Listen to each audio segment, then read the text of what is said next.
Là, bonjour à toutes et à tous. Camarades, avant d'attaquer, je vais vous dire quel plaisir, mais vraiment quel plaisir d'être ensemble.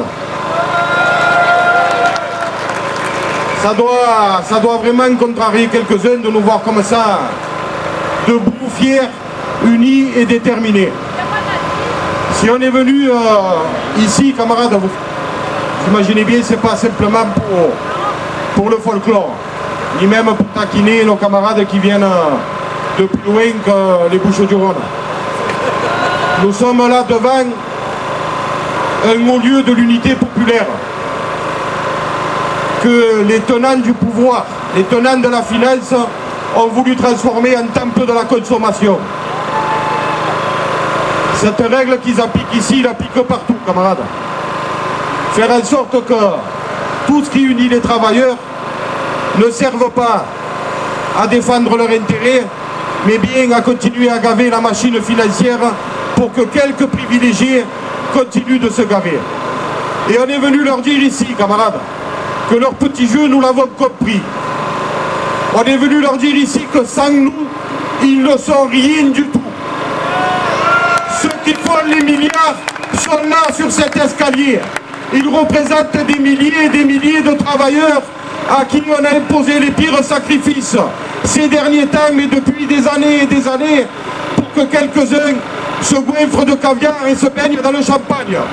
On est venu leur dire, camarades, que ce temps-là, il est terminé.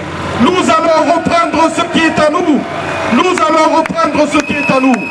Et parce que nous n'y arriverons pas seuls, nous allons aller chercher l'ensemble des travailleurs et des travailleuses de ce pays, quelles que soient leurs conditions, quelle que soit leur origine, pour leur dire qu'ensemble, nous avons les moyens de les mettre à genoux et de leur imposer de nous rendre les richesses qu'ils nous volent.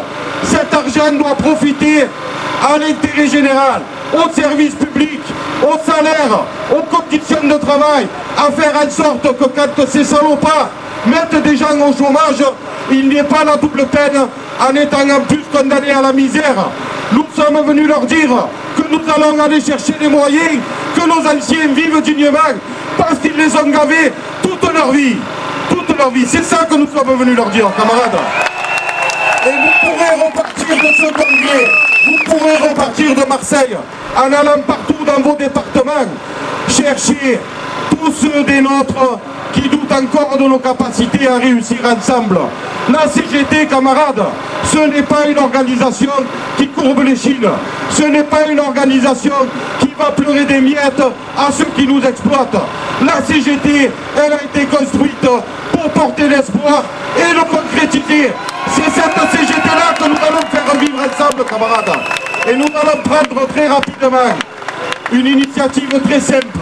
C'est de proposer à l'ensemble des organisations professionnelles et interprofessionnelles de la CGT de construire un mouvement social d'ampleur interprofessionnelle, intergénérationnelle, qui obligera le gouvernement à arrêter sa politique réactionnaire et le patronat à rendre les richesses que nous créons. Camarades, nous en prenons l'engagement aujourd'hui, nous allons le faire. Vous aurez la responsabilité avec vos organisations de faire vivre cette démarche.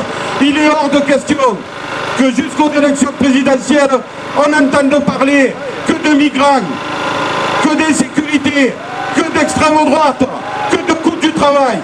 Ce sont nos frères et nos sœurs, ce sont des bombes françaises qui les mettent sur les routes, qui les font mourir de froid dans les forêts d'Europe, qui les font se noyer dans les mers du monde.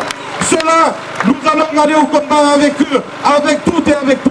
Camarades, partez avec la certitude que si on prend conscience qu'on peut faire tout ça, à la fin on va les ruiner. Vive la CGT et vive les travailleurs en lutte.